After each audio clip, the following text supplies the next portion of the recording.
Queridos amigos, queridas amigas, graças a Deus estamos juntos novamente para mais um ensinamento, como eu falei ontem, que se iniciou através do livro do Chico Xavier, escrito pelo Bacelli, que conviveu com o Chico desde criança, onde ele acompanhou o Chico em todos os cultos que o Chico fez, embaixo do abacateiro, ao ar livre, junto à natureza, que é justamente esse livro aqui, certo? Não sei se... Então, ontem nós falamos tudo sobre o autismo, relatamos o que o Chico, e hoje a gente vai seguir uma sequência desse livro. Hoje aqui, a gente vai falar aqui sobre um assunto, não fugir do problema, mas encarar os problemas. O fundamento vai ser esse. Então, como nós sabemos, o Chico Xavier, ele trabalhava da seguinte maneira: ele iniciava-se o culto com pessoas do Brasil inteiro, de várias partes do Brasil, né? De dirigentes de centro espírita, enfim. E abria-se o evangelho ao acaso, várias pessoas davam o seu parecer, o seu entendimento sobre aquele capítulo do evangelho. E o final ficava Chico Xavier para nos trazer a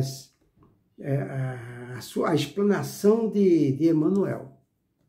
Então aqui ele começa nos dizendo: a tarde mostrava-se fria e chuvosa. Todos estávamos bem agasalhados, contrastando com a fila imensa dos irmãos necessitados que estavam expostos às intempéries, dizendo sem palavras do quanto ainda há por fazer. Olha só, tá vendo? Então vou repetir aqui, ó. Todos estávamos bem agasalhados, contrastando com a fila imensa dos irmãos necessitados que estavam expostos às intempéries. Olha só. Então, aquela turma que estava ali em volta do Chico estava bem agasalhada. Mas e o povo que estava, não é? Ao ar livre ali, ou seja, ao ar livre não, mas que estava ali também desagasalhado, né? Por isso que ele falou aqui, né? Contrastando com a fila imensa dos irmãos necessitados, que estavam expostos às intempéries, dizendo sem palavras do quanto ainda há por fazer. Ainda há muito por fazer. As crianças se reuniam em torno de fogueiras improvisadas, porque o frio era muito intenso, mas em todos os semblantes existia alegria.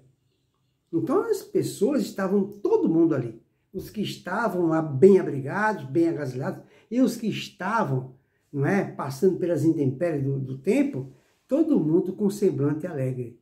Olha que coisa interessante. Chico, como sempre, contagiava-nos com seu bom humor. Tá vendo? Uma senhora já bastante idosa, moradora ali do bairro, varou a multidão para beijar aquelas abençoadas mãos. Chico chamou-a pelo nome, perguntou se tudo ia bem. Ela se retirou feliz, falando bem baixinho: ele é um pai para mim. Quando meu marido morreu, foi ele quem cuidou de tudo. Cremos que a nossa crônica poderia encerrar-se por aqui. Tal material de reflexão que o depoimento espontâneo daquela irmã nos ofereceu. Mas convém que avancemos. E olha que coisa interessante. O marido dela morreu e o Chico, né, foi quem cuidou de tudo. O Chico ganhava pouco. O Chico ganhava muito pouco e ele que cuidou de tudo. Que a mulher, a viúva não tinha condição. Aí foi feito o evangelho, né? Mentaliza-se Deus, abre o evangelho. Feita a prece inicial, o evangelho, no seu capítulo 5, Bem-aventurados os aflitos, nos chamou a atenção para o item motivos da resignação. Então, no item 5, ele caiu lá no item motivos da resignação. Nós temos, aqui ele vai apresentar os motivos que nos levam, nos direciona para a resignação. Companheiros, vários, são convidados à palavra pelo tempo de 2 a 4 minutos. Então, ao ler esse trecho do Evangelho segundo o Espiritismo, Motivos de Resignação, cada um tem de 2 a 4 minutos para dar o seu parecer. Muito bem. Esse sistema de comentário já tivemos oportunidade de analisar.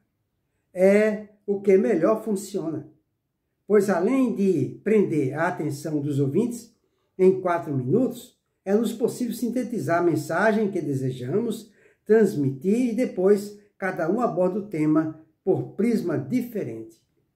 Muito bem. Então tem 4 minutos para abordar e depois as pessoas, cada um vai ter o direito de falar o que entendeu, como entendeu e explicar. Após os primeiros comentários, um confrade mencionou a resignação dos primitivos cristãos. Então, veja bem. Então, abriu-se o Evangelho e caiu lá no item Motivos da Resignação.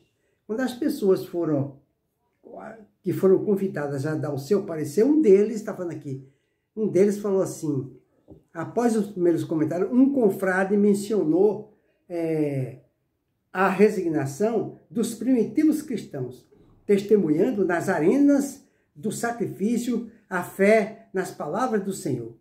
Citou o romance de Emanuel há 2000 anos, mostrando a vitória da resignação de Lívia ante o orgulho do senador Públio Lentulus.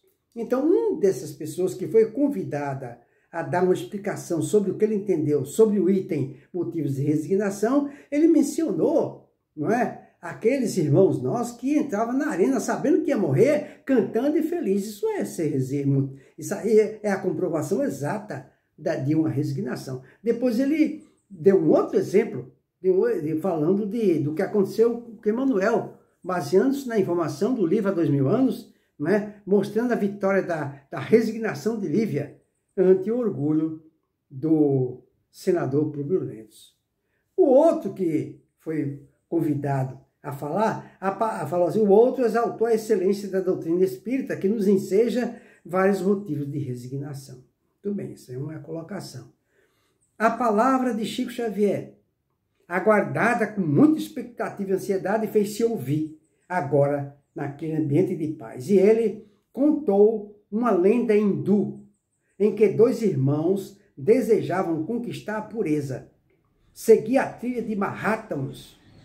Combinaram que depois de 20 anos, ambos deveriam encontrar-se naquele mesmo lugar. Olha o que esses 2 irmãos fizeram, né? Esse acordo que eles fizeram, 2 irmãos, né? Eles queriam conquistar a pureza, né? Então, cada um foi para um lado e eles resolveram, né? Decidiram se reencontrar depois de 20 anos, no mesmo local. Cada qual seguiu o seu caminho. E um se isolou do mundo, mergulhando na meditação e na prece. O outro voltou para casa, lutando com as dificuldades naturais da família. O tempo correu.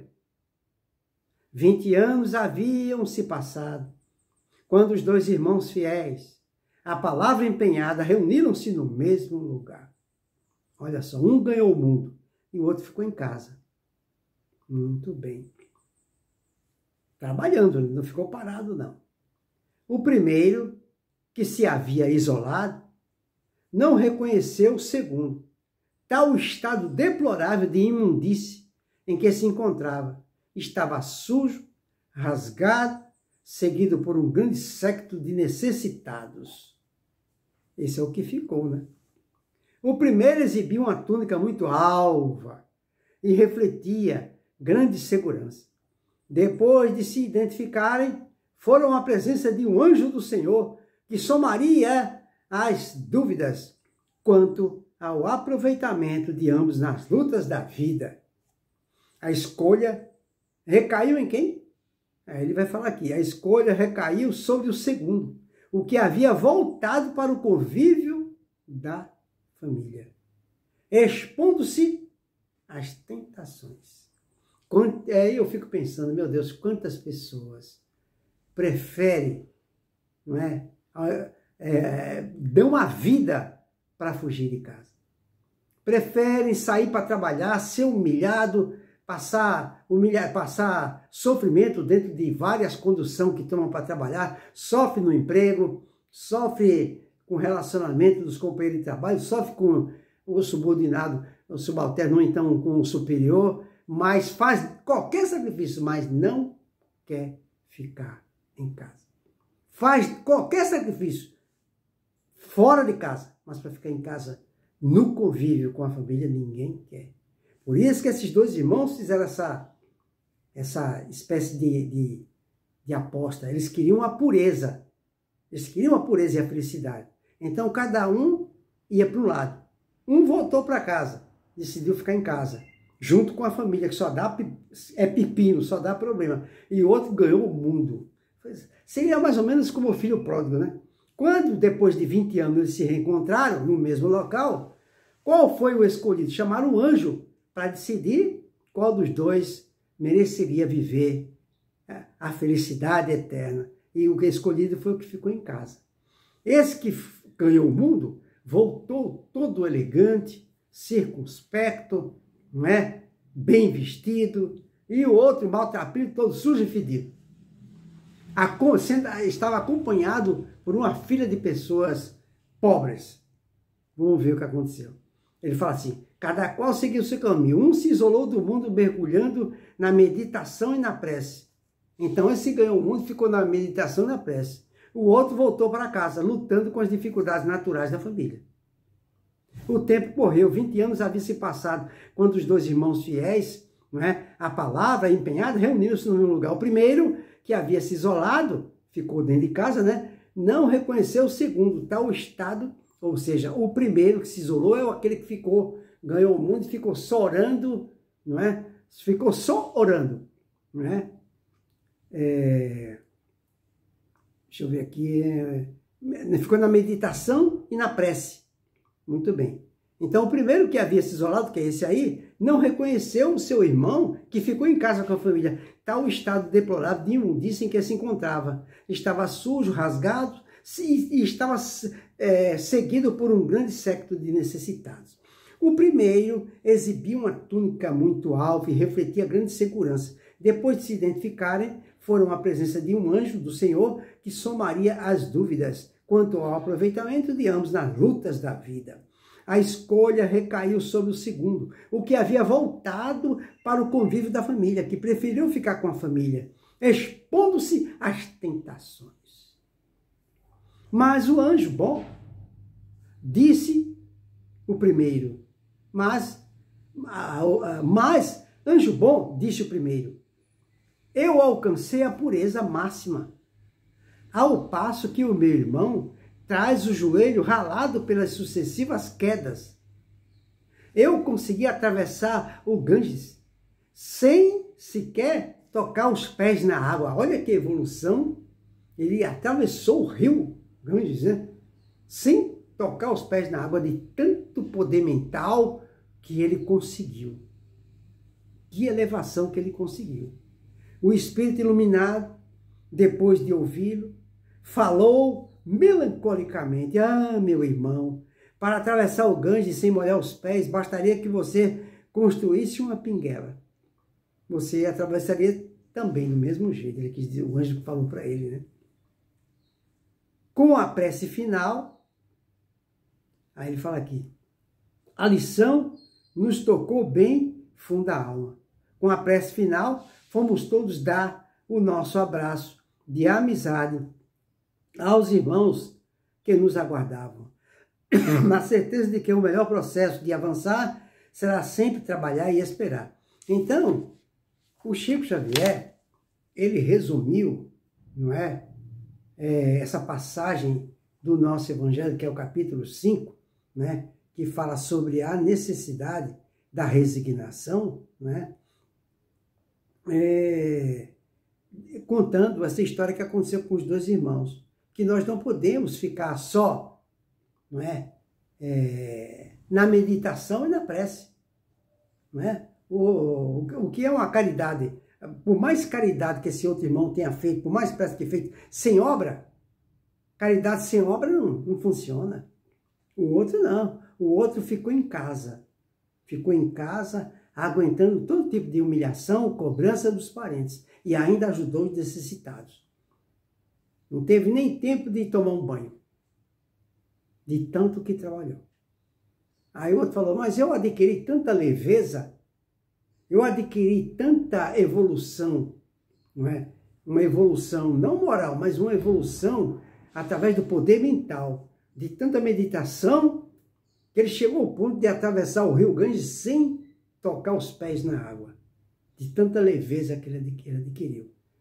Mas o seu irmão adquiriu mais luz que ele, porque não fugiu dos problemas.